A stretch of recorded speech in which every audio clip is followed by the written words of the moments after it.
Hindi cinema में ऐसे कई अभिनेता थे जो जितना फिल्मी पर्दे पे जिद्दी किरदार निभाते थे, जैसे जो जिद पर अड़ जाते थे वो आखिरी तक कायम रहते थे, ठीक उसी तरह से ऐसे कई अभिनेता थे जो रियल लाइफ में भी जो जिद पर अड़ जाते थे वो अपना मरते दम तक चाहे कुछ भी हो जाए वो अपनी बातों से नहीं पलटते थे।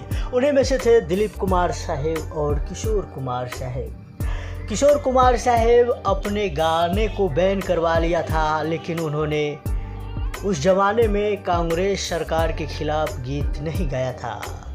और उन्हीं में से थे दिलीप कुमार साहब भी। दिलीप कुमार साहब मधुबाला को अपना 9 साल का प्यार ठुकरा दिया, लेकिन उनके पिता के सामने उन्होंने सॉरी नहीं बोला। अगर दिलीप कुमार साहब मधुबाला के पिता के सामने सॉरी बोल देते तो मधुबाला से दिलीप कुमार साहब की शादी हो जाती। जी हाँ, ये बात बिल्कुल सही है। दिलीप कुमार साहब और मधुबाला के 9 साल के अफेयर का एक कोर्ट केस के चलते अंत हो गया था। दरअसल मधुबाला ने फिल्म नया दौर साइन की थी। वो फिल्म की 15 दिनों तक शूटिंग भी कर चुकी थी, लेकिन जब बी.आर. चोपड़ा ने शूटिंग लोकेशन बदलकर भोपाल किए तो अभिनेता के पिता या यूँ कह लीजिए अभिनेत्री के पिता नाराज हो गए। नतीजन मधुबाला ने फिल्म पूरी करने से मना कर दिया और बी.आर. चोपड़ा ने उन पर केस कर दिया। यह फिल्म प्रोड्यूसर बी.आर. चोपड़ा ने मधुबाला के ऊपर केस कर दिया। मधुबाला अपने पिता के निर्णय के साथ खड़ी रही, लेकिन दिलीप कुमार ने उनके खिलाफ गवाही दे दी, जिसके उनके रिश्तों में करवाहट आ गई। मधुबाला की बहन मधुर भूषण ने ई टाइम्स को एक इंटरव्यू में बताया था कि दिलीप कुमार साहब उनकी बहन से शादी कर लेती अगर दिलीप कुमार साहब सिर्फ उनके पिता के सामने एक बार सॉरी कह देते। लेकिन उस दौर में हमारे कई अभिनेता ऐसे थे जो जिद ठान लेते तो अपने बातों से नहीं पलटते थे। जैसा कि हमने आपको पहले बता दिया कि किशोर कुमार साहब अपने गानों को बैन करवा लिए। अपने इंडिया में ही उनका गाना बैन हो गया था, लेकिन वो कांग्रेस सरकार के खिलाफ गीत नहीं गाए थे।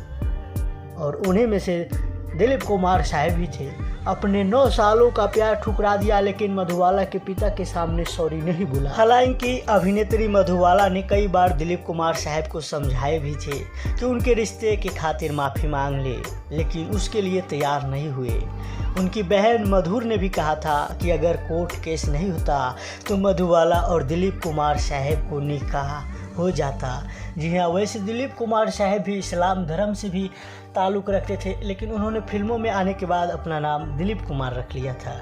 मधुर ने आगे दिलीप कुमार साहब की तारीफ़ करते हुए कहा था, ETVM एक मतलब चैनल है, उसी में ही उन्होंने बोला था दिलीप कुमार साहब एक शानदार इंसान थे, लेकिन वो एक सॉरी कहने को तैयार नहीं हुए, जिससे कई दिलों को ठेस पहुंची थी। मधुबाला रोती रही और दिलीप कुमार साहब से कहती रही, देखो हमारी ज़िंदगी बर्बाद हो जाएगी। और दिलीप कुमार साहब उनसे पूछते, तुम इतनी जिद्दी क्यों कर रही हो? सिर्फ यही बात दिलीप कुमार साहब कहते थे कि तुम इतनी जिद क्यों कर रहे हो, और ये बात आगे की ओर बढ़ा देते थे।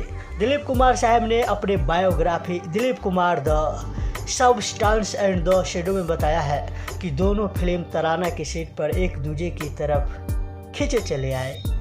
इसे फिल्म के दौरान इन दोनों का प्यार हुआ। इसके बाद उन्होंने कल्ट क्लासिक फिल्म मुगल आजम साइन की। वो मधुबाला के चरम से अभिभूत थी और बहुत खुश थे कि उन्हें फिल्म में प्रेमी प्रेमिका का रोल निभाने का मौका मिला। बाद में मधुबाला ने सिंगर किशोर कुमार साहब से शादी कर ली, जबकि दिलीप कुमार साहब ने शायरा बन्नो का साथ पकड़ लिया। खैर, वैसे आखिरी समय में किशोर कुमार साहब भी मधुबाला का साथ छोड़ दिया था। खैर, आपको ये अनसुनी किस्से कैसा लगा आप हमें कमेंट में बताइए, और इस वीडियो को शेयर कीजिए और नीचे लाल बटन दबाकर इस चैनल को फ्री में सब्सक्राइब कीजिए।